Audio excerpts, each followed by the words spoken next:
started, we'd like to welcome Nick Taylor into the interview room, our 2025 Sony Open in Hawaii champion.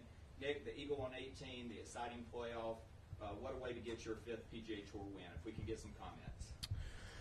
Yeah, it was it was a grind of a day. I didn't really look at the leaderboards till probably maybe 13 or 14. Kind of had a sense of what was going on, and when I missed the short putts on 15 and 16, I really thought I needed to get to 17. That's kind of my number I had to start the day, and the chip on 18 was awesome. In that situation, I think all I was thinking was hole it because I felt like par birdie wasn't going to change a whole lot with Nico having a really good birdie chance there. So read it great and went in, and in the playoff to have those two nice up and downs to hang in there. Nico was hitting it great all day and knew that he really wasn't going to give it to me, and I was fortunate there that he missed that putt. All right, we'll go right into questions. Go. I don't like to repeat what I asked him to go, but I won't. But is this stunning to you? Yeah, a little bit. You could look at almost your 10-footer on the first one, the chip. There's a lot that went right. It seemed like after a few things went wrong. Yeah, it was one of those where you just try to go as until they don't let you play anymore, essentially.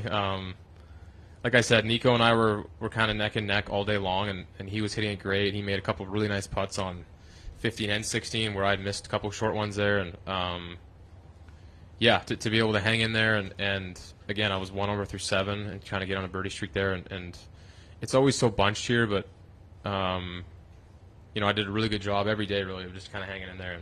And fortunate for me, really good things happened at the end.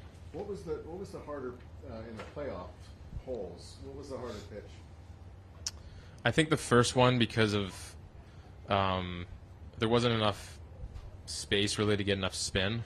I had that chip for the front right pin the first day, and it just doesn't grab because it lands on that downslope with the down grain. And again, luckily there when I just missed the right side, but it gave me a good line going by, so I had a general idea what was going to happen there. And again, to be able to make that putt was huge because, again, I was assuming Nico being 4 feet was going to make it. Get that one firm. Yeah. I feel like I'd not a whole lot to lose there if I missed. Go ahead. Dave, want to go? Yeah, Dave. Me. Oh, sorry. So many of us in here. Congratulations. Thank you. So you played here 9 times, I think, and the last 2 years tied for 7.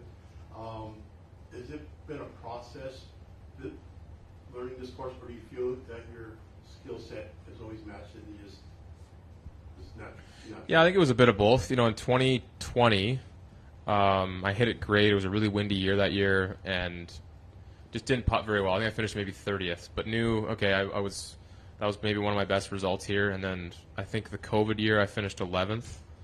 I think I had the lead through the first couple days. So again, I was getting momentum on this golf course. And then the year after I wasn't able to come. I think our family maybe got COVID and we didn't come. And so the last 3 years obviously have been great. So I felt like this has been a course that I've really started to enjoy. I see the lines really well on the greens.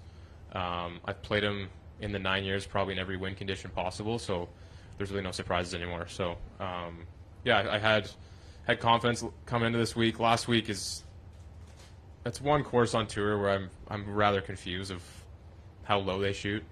So I felt like my game was actually pretty good, and I wasn't overly concerned with only beating 8 guys last week. So I knew I was coming to a course that I felt like matched my game a little better. Well, just based on the numbers alone, somebody's eventually going to give you a nickname of Mr. Playoff. Is there something you feel?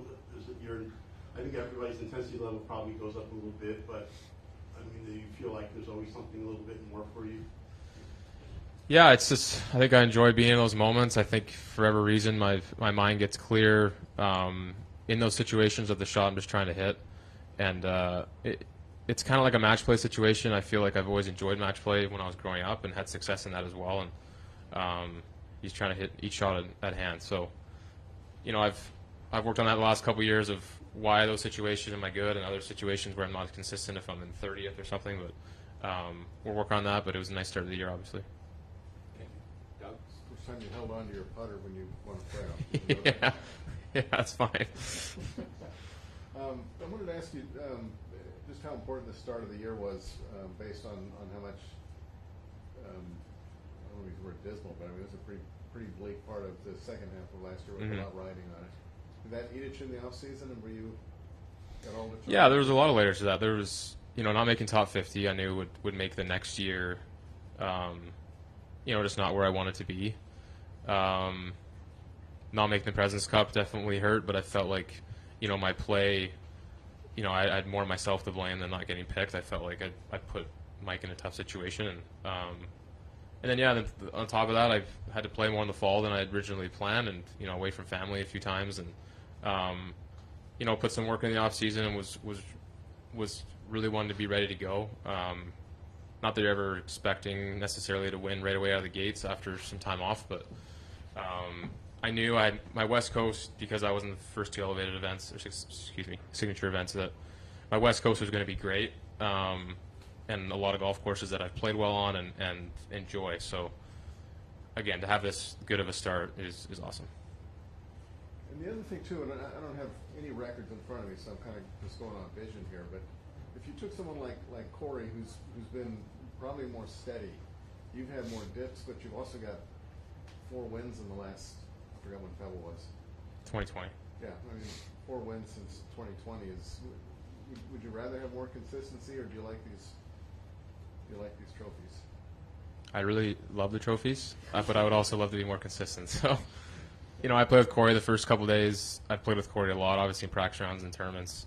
He's someone I aspire to be.